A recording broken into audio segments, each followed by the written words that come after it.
prazer celestial. E das águas fundas me levou, rogas minhas encontrei. Mas Jesus bendito me guiou, o seu sangue vencerei.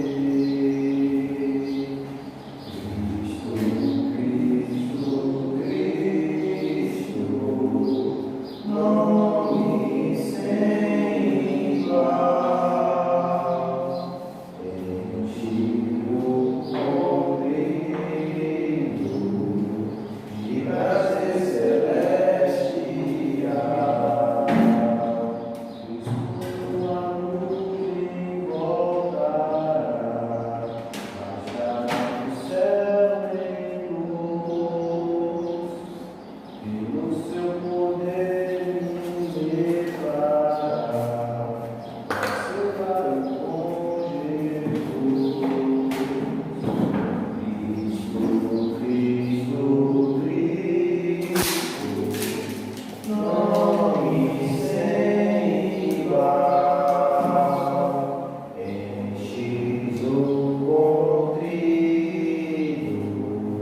de prazer celestial. Glória a Deus.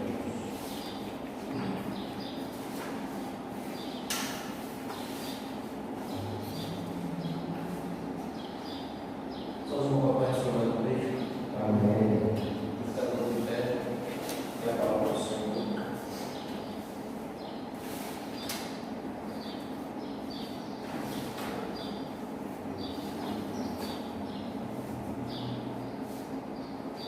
Estamos em Gênesis.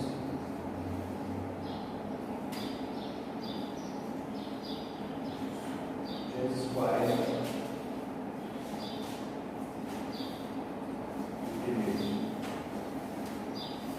E aconteceu depois dessas coisas que o governo rei do Egito, o seu padeiro, ofendeu o seu senhor, rei do Egito.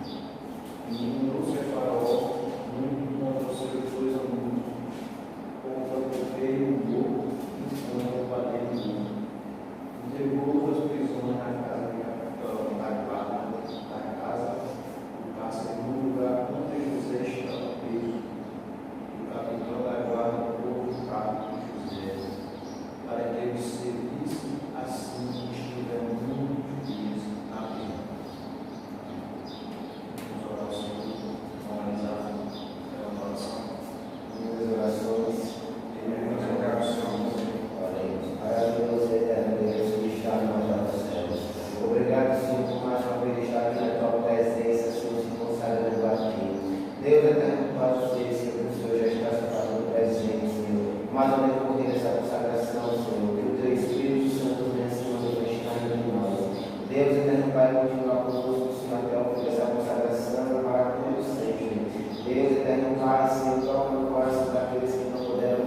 Quando a cuidadora de Mefibosete soube que o exército filisteiro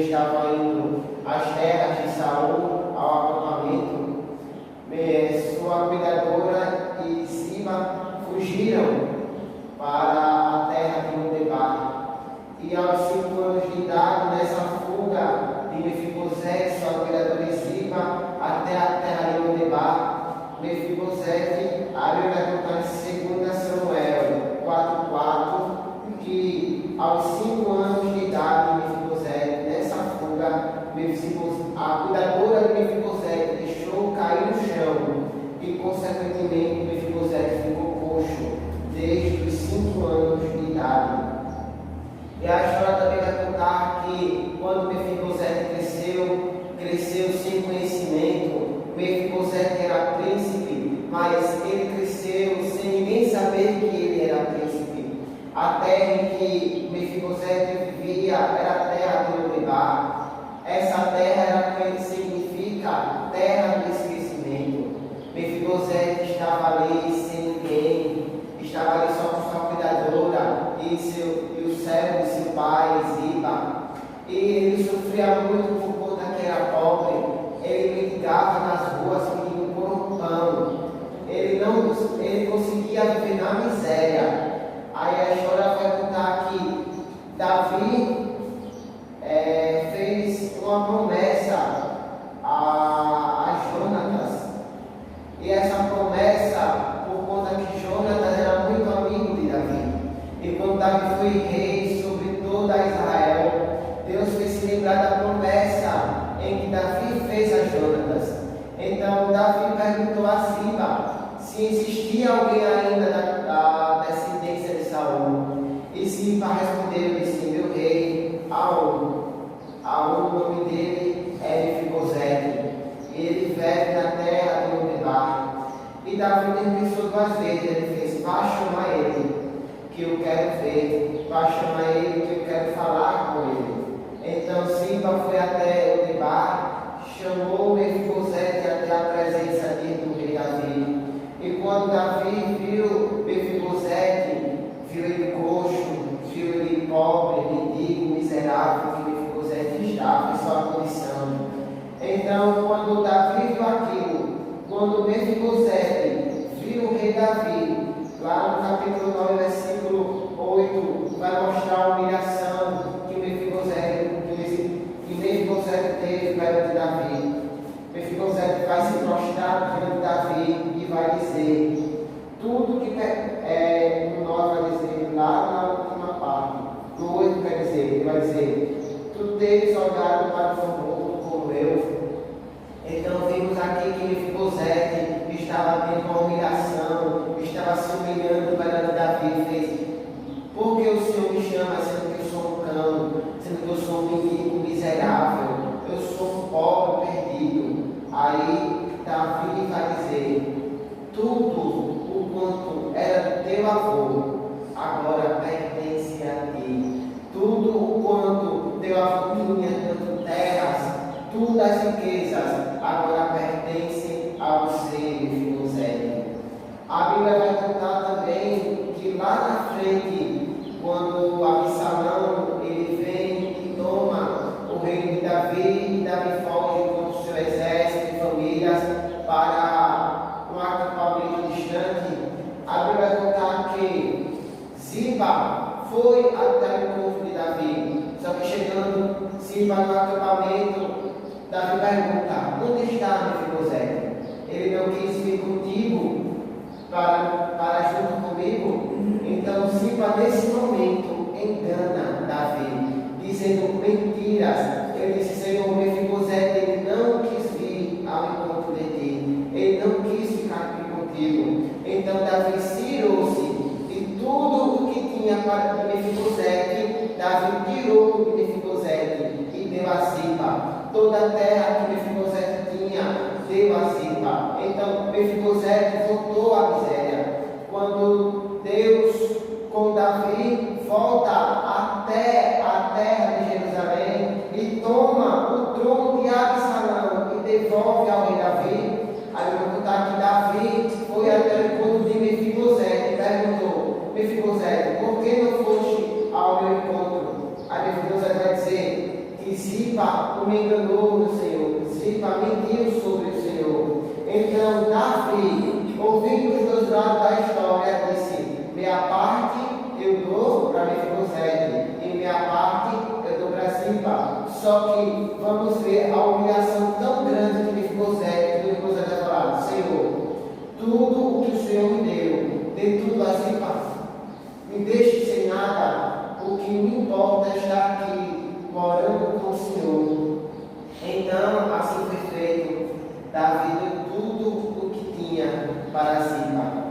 Mas o que eu quero ver aqui na história de Mefibosete e frisar, não é que você vai ganhar bênçãos, não é que Deus vai restituir tudo o que você tem para você. Se Deus quiser, Ele restitui, mas eu quero frisar na humilhação de Mefibosete. Quantos hoje estão na igreja com carro? Quantos hoje estão na igreja por querer ser alguém? Quantos hoje estão na igreja querendo se exaltar, querendo ser um egocêntrico? Mas a Bíblia vai dizer: vamos ser que nem Mefibosete, vamos ser humildes que nem Mefibosete. Mefibosete passou 5 traumas da vida dele. O primeiro trauma da vida de Mefibosete, o trauma físico. Como eu contei, Mefibosete aos 5 anos foi coxo. Pense em um homem, pense em você, aos 5 anos de idade, caindo no chão, quebrando os ossos dos seus pés, da sua coxa e ficando coxo. Pense nesse trauma que Mefibosete sofreu. O segundo trauma que Mefibosete passou foi o trauma familiar. Imagine você mais uma vez, do nada chega alguém na sua casa dizendo: olha, seu pai, seu avô morreram. Imagine o que Mefibosete sentiu naquela hora, naquele instante. Me diga o que Mefibosete sentiu quando ele viu aquela notícia que seu pai e seu avô morreram. Quando Mefibosete, imagine o olhar de Mefibosete, um olhar sozinho, um olhar que não tem mais ninguém para estar com ele. Nem seu tio, por consideração, Davi, estava ali com Mefibosete. Quem só estava com era Ziba e sua cuidadora. O terceiro trauma que Mefibosete passou foi o trauma emocional. Imagine mais uma vez Mefibosete recebendo a notícia que seu pai tinha morrido, que seu avô tinha morrido, que ele se tornou coxo. Mefibosete estava alegre? Mefibosete estava pulando e sorrindo? Não. Mefibosete estava triste. Por caminho, eu acho que Mefibosete entrou numa grande depressão. Mefibosete estava tão abalado com aquilo que estava acontecendo. A quarta trauma que Mefibosete passou foi a trauma social. Uma trauma que Mefibosete ficou pobre de repente, ficou mendigo de repente, ficou miserável de repente. E o quinto trauma que Mefibosete passou foi o trauma espiritual. Esse trauma foi um trauma muito que me choca, porque Mefibosete perdeu a presença de Deus. Mas ele não perdeu a presença de Deus porque ele foi um desgraçado, porque ele não queria, não. Porque o impacto que Mefibosete levou gerou a isso. Não tinha ninguém para dizer: Mefibosete, você ainda é príncipe. Não, mas tem alguém que você agora é um desgraçado. Não tinha ninguém do céu para dizer: Mefibosete, não tem, mas estamos aqui pelo você. Não, e se muitas pessoas dizendo: agora você não é nada. Aí quando Davi restituiu tudo contra a lição de Mefibosete, o interessante é que Mefibosete não queria. Mesmo ele sofrendo tudo isso, Mefibosete não queria. Vimos aqui uma humilhação tão grande de Mefibosete. E sem pensar que muitos hoje, quando recebem uma oportunidade de ser um nível mais elevado e ter um dinheiro maior que o outro, já abraça, já não quer saber mais de nada a não ser daquilo. Mas que hoje venhamos ser que nem Mefibosete, humilde perante o Senhor. Que hoje venhamos ser que nem Mefibosete, um homem que não se importava com riquezas, terras, mas sim viver sempre na presença do rei Davi, que hoje vive na presença do Deus soberano. Agradeço a oportunidade em nome de Jesus.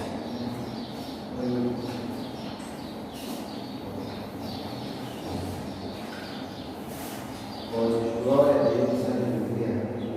Glória a Deus. Glória a Deus, aleluia. Glória a Jesus.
Davi, após ter pecado, adulterado com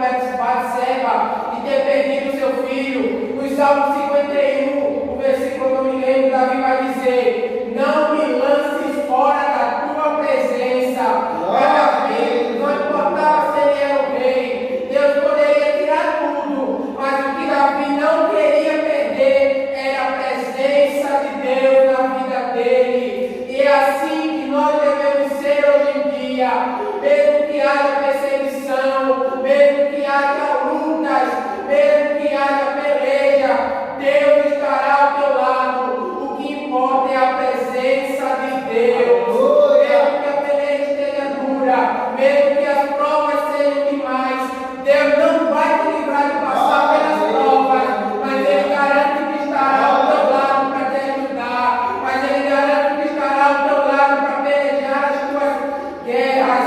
Ele vai dizer ao povo de Israel em Isaías 43: mas assim diz o Senhor de Jacó: eu te formei, ó Israel, tu és minha. Quando passares pelas águas, eu estarei contigo, e quando pelos rios, eles não te submergirão. Quando passares pelo fogo, não te queimarás, nem a chama arderá em ti. Então o que importa é a presença de Deus. Que percamos tudo, que percamos dinheiro, que percamos nossos bens, mas que a presença de Deus venha permanecer nas nossas vidas. Os filhos de Corá, no Salmo 42, estavam passando por um momento difícil. Agora eles vão recitar esses salmos em poesia. E no versículo 5 eles vão dizer: por que estás abatido, a minha alma? E por que te perturba dentro de mim? Os filhos de Corá haviam perdido tudo. Eles haviam perdido seus familiares após a rebelião de Corá contra Moisés. Nisso, eles viram sua mãe, seus tios, seu pai sendo tragados pela terra. E eles começaram a recitar esses salmos. E no versículo 5 eles dizem: por que estás abatido, a minha alma? E por que te perturba dentro de mim? Só que mais interessante é que eles vão dizer depois: espera em Deus, porque eu ainda o louvarei. Para o filho de Corá, eles haviam perdido totalmente as esperanças, mas eles sabiam que aquele que estava no meio de Israel estava lá para ajudar, para consolar.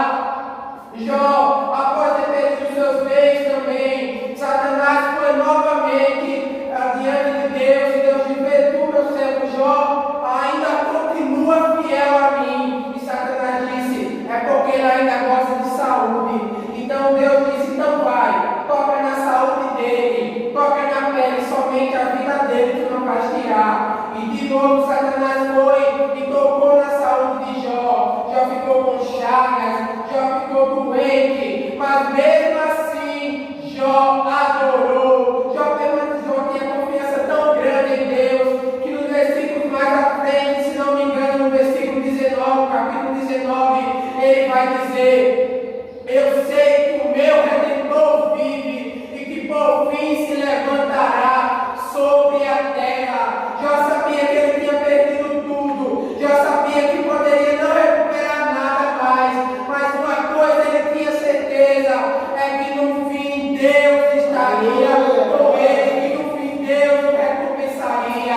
E depois de 38 capítulos em silêncio, Deus vai responder Jó e vai restituir tudo o que Jó perdeu em dobro. Então, mesmo que as coisas estejam difíceis, mesmo que ainda pareça que não há mais esperança, mesmo que tudo pareça que vai dar errado, faça como o profeta Abacuque: porquanto ainda que a figueira não floresça, nem haja fruto na vide, o produto da oliveira minta e os campos não produzam mantimento, as ovelhas apanhadas sejam arrebatadas, e no curral não haja vacas, todavia eu me alegrarei e exultarei no Deus da minha salvação. Então faça como Abacuque, que mesmo tudo parecendo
Thank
you.